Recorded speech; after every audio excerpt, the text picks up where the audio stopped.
Welcome in, Cowboys Nation, to another episode of the Sky and Two Eyes Show. And I'm letting y'all know right now, my 20twin is literally sick of the Cowboys shit right now. I'm just trying to tell y'all right now, and if you ain't into the cussing and whatnot, then put the kids to bed, put the earmuffs on, whatever, because this might be one of them ones.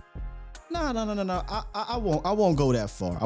I just know my twin is literally sick right now, and I'm blaming the Dallas Cowboys. That's all I'm saying. But how you doing, Tuai? My stomach hurts. No. We literally. I don't know how else to say it.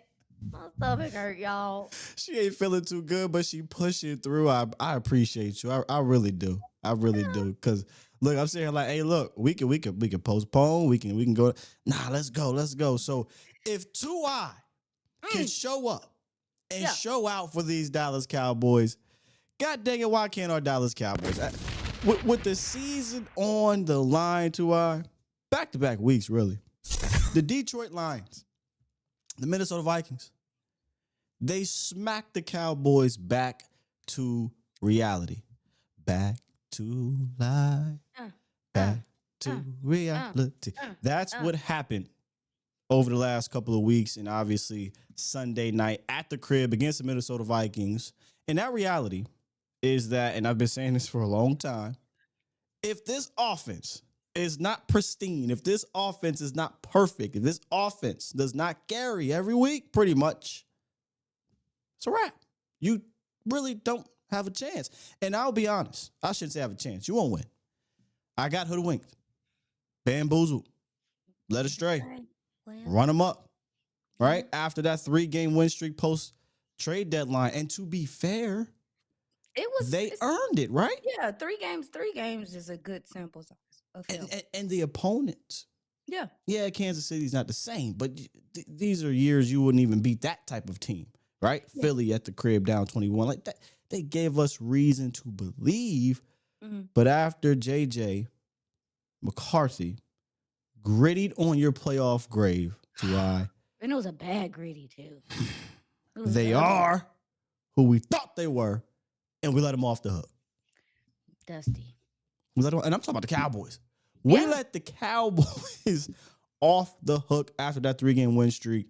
And look, if you are part of the group that was like, team still sucks, this and that, fair. Like, I'm not even here to argue with you. But I do think they gave us a little hope there to see or show that maybe, there's a bit of a turning of the page that the Cowboys can make a run here. But nope, 78 points allowed, I think it was, over the last 2 weeks. And it's right back to the way this thing was operating, right back to reality. Offense has to carry, defense ain't good enough. And we'll break it all down from the offense and defense coming up. But here we are, Tuai. Yeah, man. It was disappointing because I just thought that they would, with everything that was riding on this game, that there would be a little bit more urgency. It just kind of felt like they just, again, similar to the Detroit Lions game. And don't get it twisted. They come out, everything seems like it's kind of going right. You get the pick. Quentin Williams, Dallas scores off of that. And you feel some momentum building. And then, the Vikings they were just able to sustain drives. They were able to stay on the field. And Dallas's offense, like you said, wasn't able to get going. I mean, you going up against a really good defense.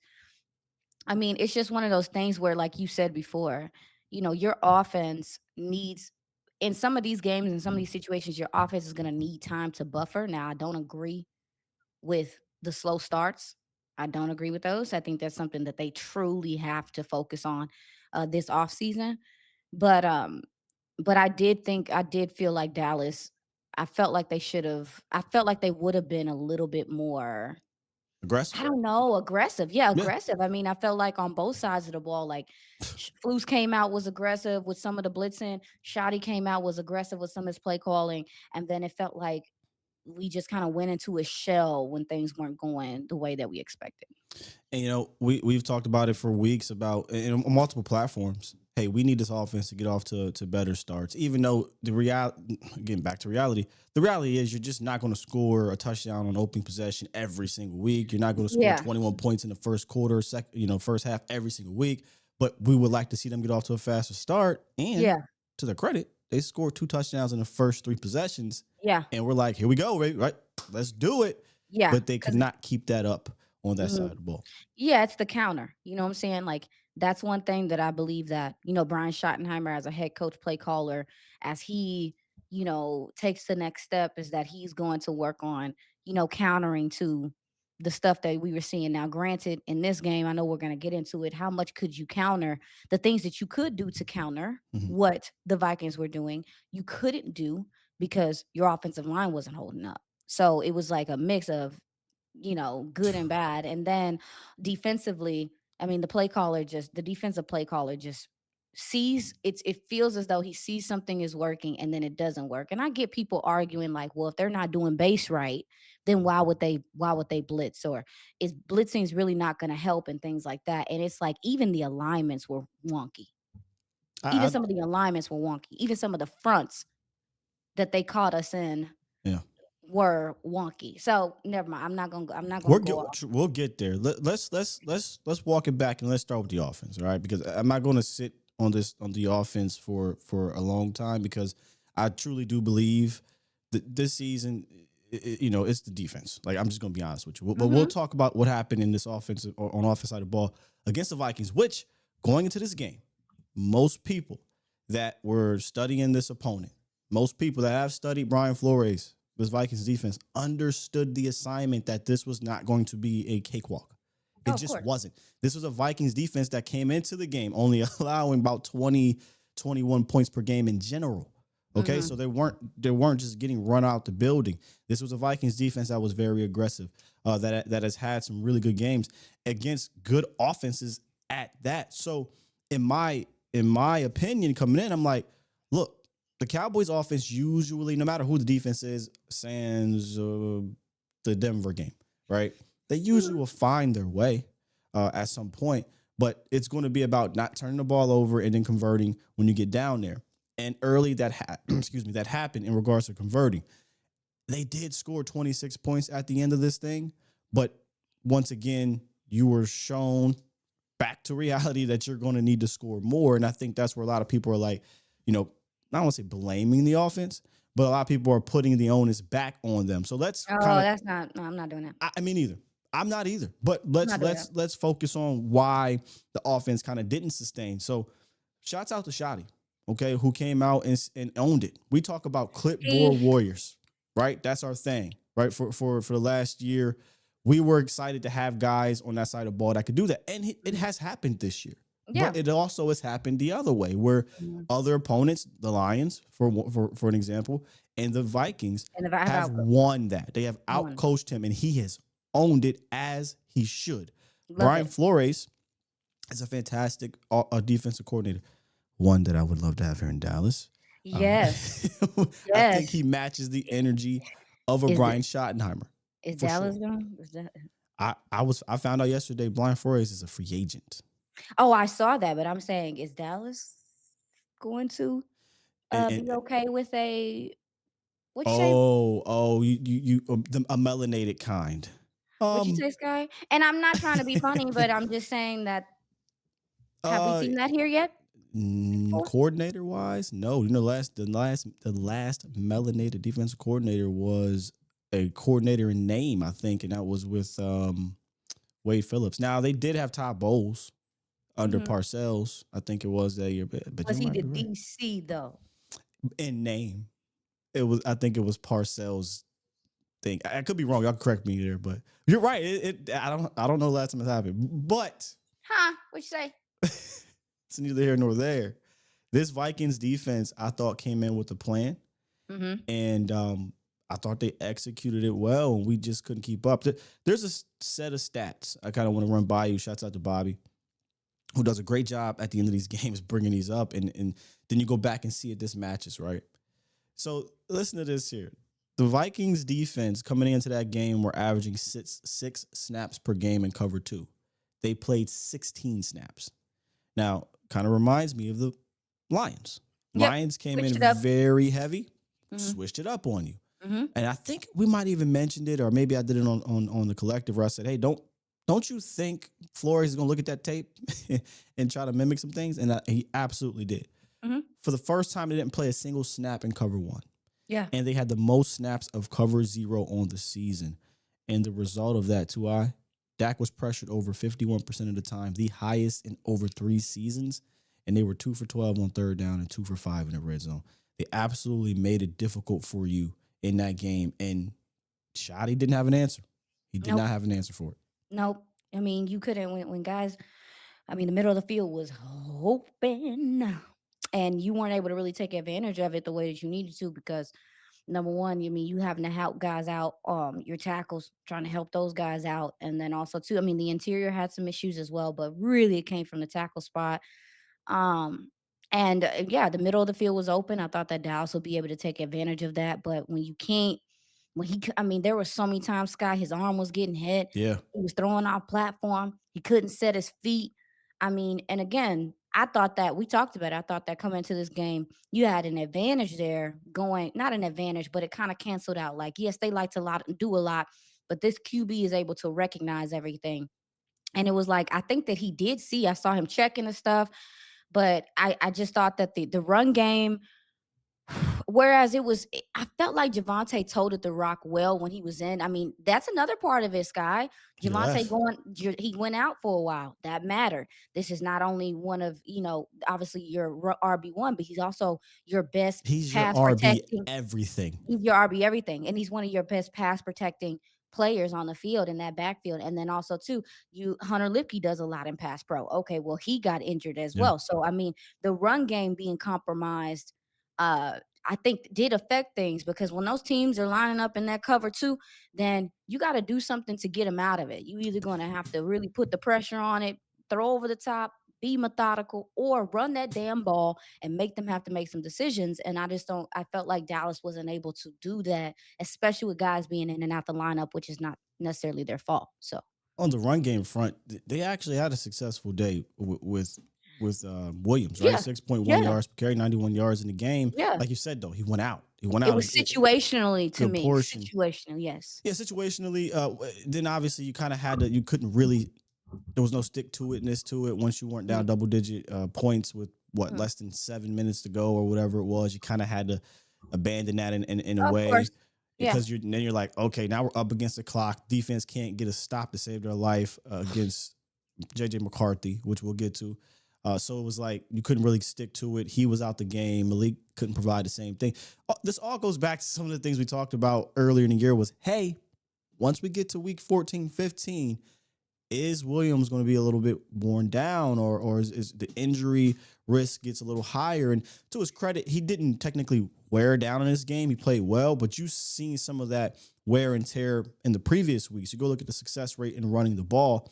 It has not been the same as the first half of the season. And then when Mhm. he goes out, do you have somebody that can come in and replicate that? And you didn't.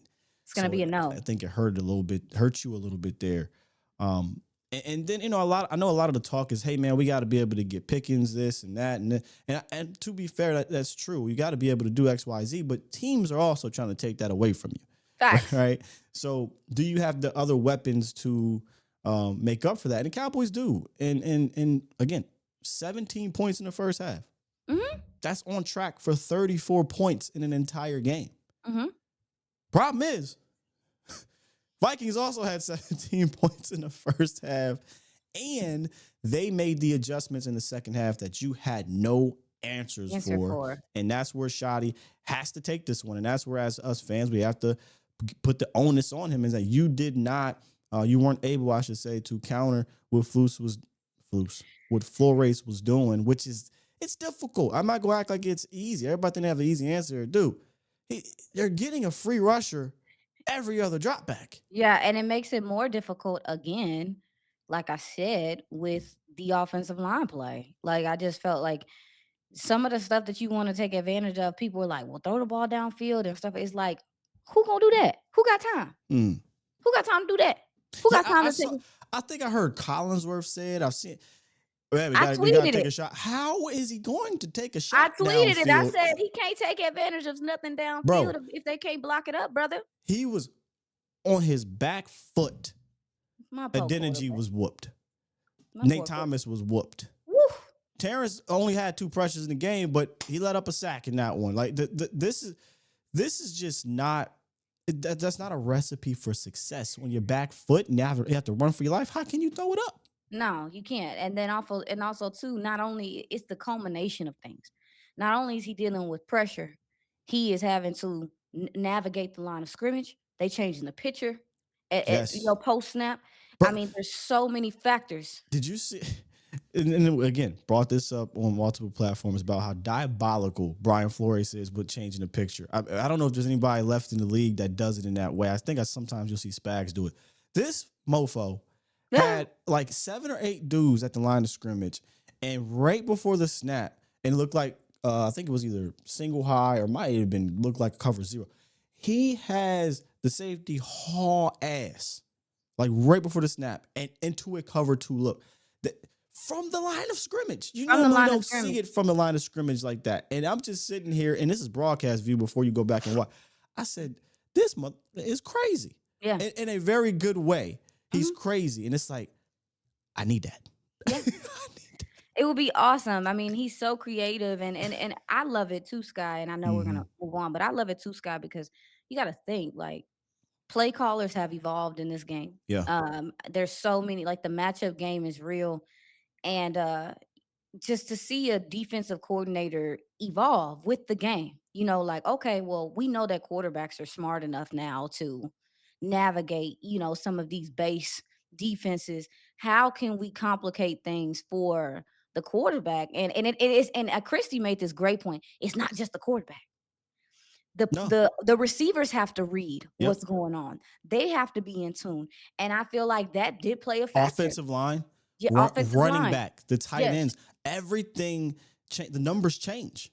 Yeah, I when they put the I pressure on you. love it. I love it because it really is game planning, and it truly is an advantage. It's an advantage, and you're giving the offense other things to think about. It's not just okay. We have these players because we talked about it before we got on Air Sky. Half of the guys on that defense, you don't even know their name. It's not about the play. It's the scheme. It's what they're able to do and how together they play. And there's seriously a buy-in over there because I mean. Come on. So I mean, I'm thoroughly impressed with him. I'm thoroughly impressed with him because in a league where offensive coordinators are finding favorable matchups and figure things out, Brian Flores is fighting back. Yes. He's like, no. He just said, I don't care about you having them fetchy people. I got something for that. Right. Something for that. So it's a with the offense.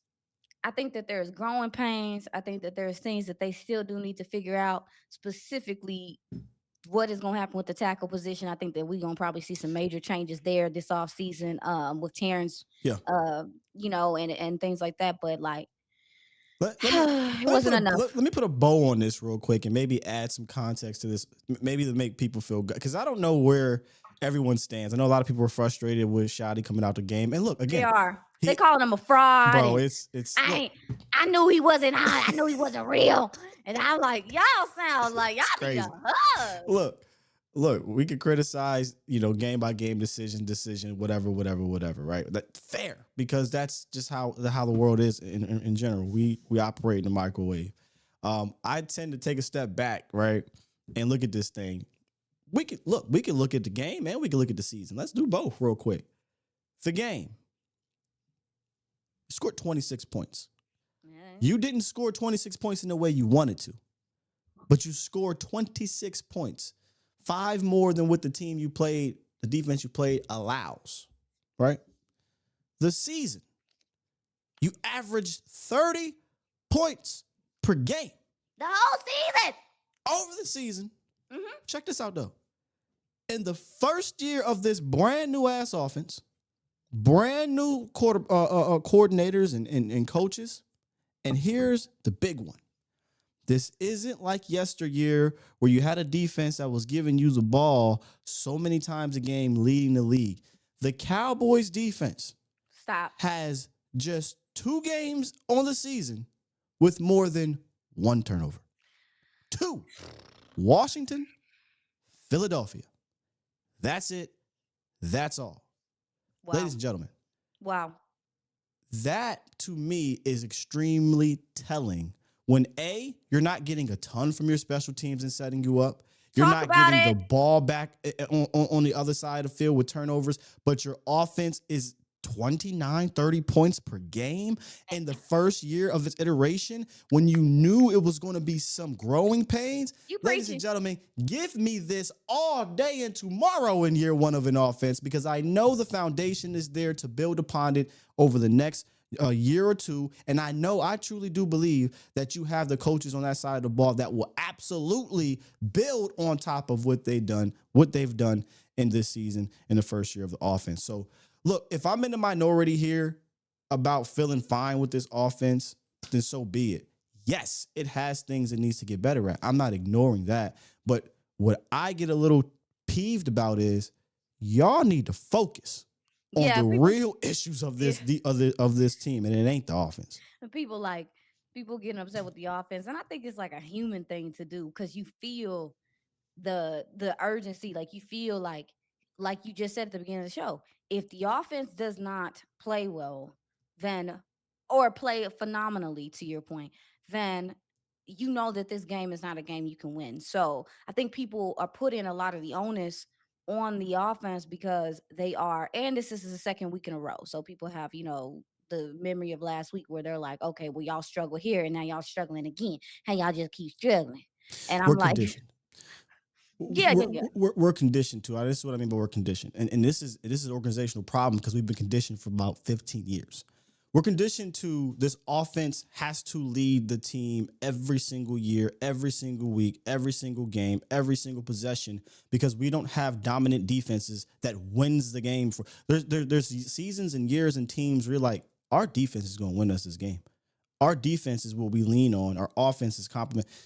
This is what we're conditioned to because this is how they want to build a team, right? They want to build a team offense first, which whatever, but can you mix it in with some years of we want to build a damn dominant defense too? Yeah. So as fans, it's like, oh, bad offense. You only scored 28 points in this game. You want 2 for fair, but you scored 28 points in the game and lost. You scored 40 points and tie. You scored 30 and lose. Like, dude, That's what are we not talking normal. about? That's not normal. We That's can't not be normal. so conditioned that we ignore the true issues of this team. And the true issues of the team is something we're going to talk about here. So y'all stick around because this is the real goddamn problem. And I'm tired of y'all acting like it ain't. Some of y'all, not all y'all. Some. He's upset. He's upset, guys. He's upset. Have you fallen and gotten injured at work? You should probably call a lawyer. I'm John Morgan of Morgan & Morgan. Morgan & Morgan & Morgan & Morgan & Morgan & Morgan & Morgan & Morgan & Morgan & Morgan. Did you know that your injury could be worth millions of dollars? Morgan & Morgan is the largest injury law firm in America, and they've recovered over $25 billion for their clients. $25 billion? That's a hell of a lot of money. If the insurance companies tried to lowball you, Morgan & Morgan is able to take the pain and suffering and turn it into cold, hard cash. But wait. How much is Morgan & Morgan going to cost you? You never owe them legal fees unless they're successful. That's right. You don't owe unless you win. And if you don't know how to hire a lawyer and it sounds too hard, it's actually super easy. You can just go to their website and then in a couple clicks, you can find out if you have a case. You can literally do it from your smartphone. And remember, there's only one Morgan & Morgan. Wait, there's more than one because, let me see the script. Oh, last name. Oh, okay, roll it. You can start your claim today by going to forthepeople.com/Skywalker. The link in the description.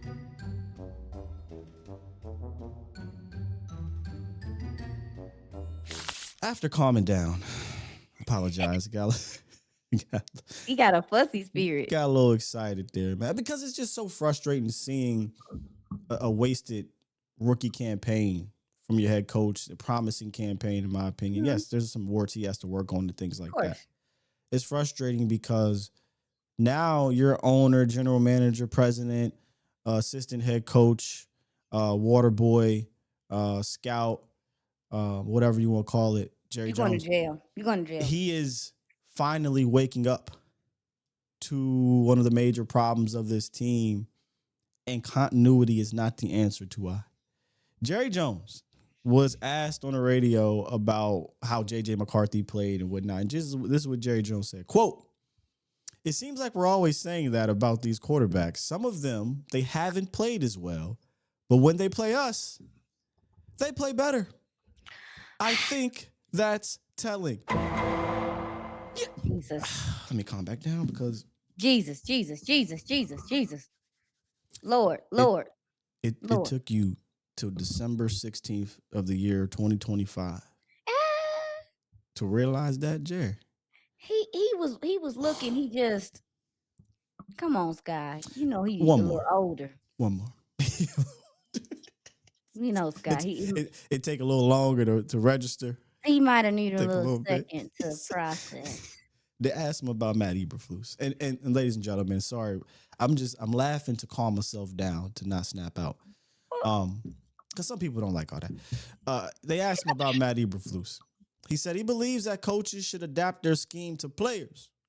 And Jerry doesn't think that their talent is an issue with, quote, I'm satisfied that the players we have fit what we're trying to do very well. Well, Jerry, you're a damn lie. But you also are not lying about, coaches fitting the talent to your, what is it? Coaches should adapt their scheme to the players. Yeah, Jerry, your head coach in the very first presser said, well, first of all, it starts with doing what our players do well. What? I don't. Did you hear that? I heard that. I remember that. It was the first thing he said. It's the first thing you got. The first thing he said. Y'all stressing out my twin, man. I'm so sorry. It's just, week 15, 16, whatever the hell it is. And that just popped into your little, let me calm down again. God, I'm sorry. That just popped into your head? Yeah, he took him a little bit longer. Go ahead, Tua. I'm talking too much. Nah. I mean, it's just too evident. Like sometimes bad things happen, and you just be like, "You see, this is what we've been talking about." But this has been a problem all season, and I just feel like it's one of those things where, like, I understand on a base level the continuity thing, but what's the team over there up east? They don't believe in that. Philly? They change coordinators every year if they need to. Hell, they'll change coordinator every year. Look at them. So look, I don't care. I am one who pointed this out. I stood 10 toes on this problem when we hired Dan Quinn. So this was something that I've been talking about since the hiring of Dan Quinn, is that if you look at the overturn of coordinators over the last 15 years, it's not ideal. Only a handful of teams have done that, and some of the best defenses don't do that. And if they do overturn coordinators, the one thing they have in common is they have a philosophy that they stick to that starts at the top. So when they hire that coach, there's really no real personnel turnover. However, you can't run this back. Yeah, I don't think you can for a myriad of reasons. Continuity be damned. And it sounds like Jerry is realizing and putting Matt Eberflus on a hot seat over these last 3 weeks. And honestly, I don't give a damn if they pitched 3 shutouts. Truly, I don't. You have 15 weeks of evidence. There's a buy-in aspect to this. And I know Trayvon Diggs is going to be made out to be a martyr. He is. Look, and there's issues with Diggs. I said this. He wasn't wrong. He wasn't no different. Yeah. The way he went about it was. Yeah. But he was not wrong. Yeah, I agree. I didn't mean to interrupt you. I'm sorry. I got excited. But he wasn't no different than AJ Brown saying what he said. Yep. He wasn't wrong. Maybe people didn't like it, and maybe people, maybe it wasn't the right time and all that stuff. But he was 100% correct. Like, what are we doing? You look at even last week when you looking at them going, you looking at the Vikings going quick game, you playing 10 yards off. They're gonna do that all day. You know what I'm saying? Like, you gotta we these 2 quarterbacks, we have seen the numbers are stifling, but when they're pressured, when they're affected, when they're, and even early in the game, you saw evidence of, hey, when you do these things, you're able to get these guys off the field. I mean, let me say this. This is arguably the worst quarterback you have played statistically in the last 5 years or something. Now, no, all jokes aside, this is one of the worst, maybe top 5 worst quarterbacks. I've seen Dan Quinn absolutely crush this type. Even Matt or Zimmer, I don't think would have let this kid he shut down Jaden Daniels twice. Oh yeah. He boxed in Jaden Daniels. Matt Eberflus has made mediocre to bad quarterbacks have days. And I think that has finally woken up Jerry. So I don't know, man. A couple weeks ago, I would have been like, hey, man, the way Jerry talking, Flus is going to be back. Now it sounds like Flus may not be back, and he's on trial. But he was on trial for me a long time ago. Yeah, awesome stat here by Bobby Belt that he posted yesterday. Of the 13 teams that have played the Cowboys this year, 8 of them have put up one of their two highest score performances of the season versus Dallas: Giants, Bears, Packers, Panthers, Broncos, Cardinals, Lions, Vikings. So when teams, quite literally a get right game, you are an all game, you are a we ain't tried this all year, let's try it now to get it on tape so we can look at it later. It's people are using you as a preseason game. Sad. And for a coordinator who came from the NFC North for the last 2.5 years, who should have a book on these guys. Lions, 44. Packers, 40. Bears, 34. Vikings, 34. It's bad. Like, teams really putting up 30 every single time they play you. It's just not normal. Dallas. Go ahead. And yes, players too. Yeah, you need to. I get 100% understand that, and that's. I'm not trying to just ignore that aspect, but can you coach them up, coach? It's not just the players, because we look across the street at the other team you just played, and a lot of those guys don't stand out as far as their names and stuff like that. I was told, and I was led to believe, we got an upgrade in players after the guys came back from injury, and you traded for, you know what I mean? And we did. Mm-hmm. You mean to tell me, the Revels and the Demos and the Logans and the Quinnens and these guys coming back from injury weren't a talent infusion? They are very talented. They're a talent infusion, whether it be just by a little bit or it's a talent infusion. What has changed? So, yeah, a very frustrating loss that pretty much all but ends the season. Your playoff hopes. You need to win out. Eagles need to lose out. The odds of that happen are very slim. And I think 1%. You got 1%. So now things will start to turn towards the outlook for the rest of the year and in 2026. And trust and believe me, we're going to talk a lot about that as the season concludes and once we get into the offseason and draft and things like that. And the good thing is, man, I got 2i with me, and she is our resident scout. And I don't want to put nothing out there, but almost an official scout. I mean, we're working. We're working there. We're working to get there. I'm just saying. What you say? Huh? What? What you say? What you say? Who? Who was that? Yeah, man. Hold on. If it does, and when it does, don't get mad at me how ridiculous I'm gonna be about. Yeah, my scout, sis, 2i, just don't get mad at me, okay? I'm gonna show off. I'm gonna show off. That's what I'm saying. I'm showing you off. Okay? I get it. I'm actually starting. Lewis Riddick has a scouting academy that I am starting in January. It's a 16-week course. It's very credited. It's really awesome. So I feel very blessed. Definitely gonna be the only lady in the house, but that's okay. Represent y'all really well. So yeah, man. I mean, I know we gotta go, but one thing I will say is about what we just talked about is getting to the off season. The good thing about this season to me is that I look at the offense. There are a few pieces like a Pickens, a Javonte. You want to figure out the tackles, but you have a foundation. Yes. You kind of know what you are. You kind of know what you want to do. You kind of know schematically what it looks like. Mm-hmm. That's an awesome place to start. I don't think that you have to do so much work and retooling. Not saying to ignore the offense. They still should be adding to go BPA big dog and do what you need to do. But the fact that the defense, I don't know when the last time they have been able to solely be like, we got to figure out this side of the ball. We need to figure out all those things. And I trust, and I do. I know I know there's some weird feelings about Shoddy right now. I know some people are in and some people are out. I trust him to get together that side of the ball the same way he did the offensive side of the ball. I think he wants some of the best. And I think I'm going to trust him to do that. I think that's a great point. Allow him to. There you go. They have to do the inverse of their own processes right now, which is they believe they'll pick the guy, but they have to flip it. They have to let their guy pick them. I know last time they did that, it didn't work out, but you got to let Shoddy do that thing over there. To put a bow on the offense, because I'm right there with you, the foundation is there. I liken it to a McVay. where McVay, he pretty much has a foundation, the basis of what he wants to run every year. He doesn't really do a whole lot extra, No, but you know what they do? They perfect that one kick 10,000 times. Yep. So I think in the offseason, they will try to perfect the many things they do very well. They do a lot of really good things on this offense. And then there's things they have to get better at. You got to get better in the red zone, right? We got to get better, third and long sometimes. Them teams, but those are things that I believe this staff will be able to get coached up and figure out. But they have a really good foundation that I think they'll perfect while building on top of the things that they need to tweak. So I'm with you.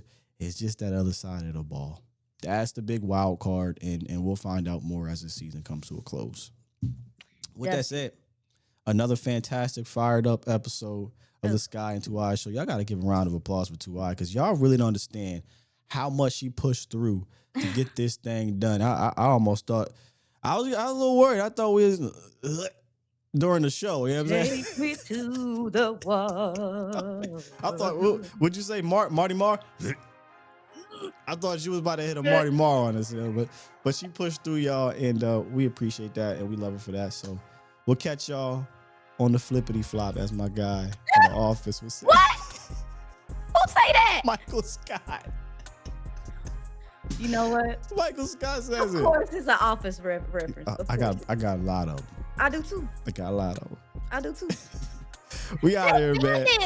We out of here, man. Love y'all. Peace. Sleeper is the #1 fantasy sports app. It pays to know sports. Pick more or less on top players. Your first pick is on us, so start winning now. Play in Texas, Georgia, Minnesota, and 27 more states. Pick anytime across all sports, pregame or live. Over 10 million players are already on Sleeper. Make your picks count. Score up to 1,000 times your cash. Join today. Get up to $100 credit using code STEAL. Call your shot on Sleeper. Download now.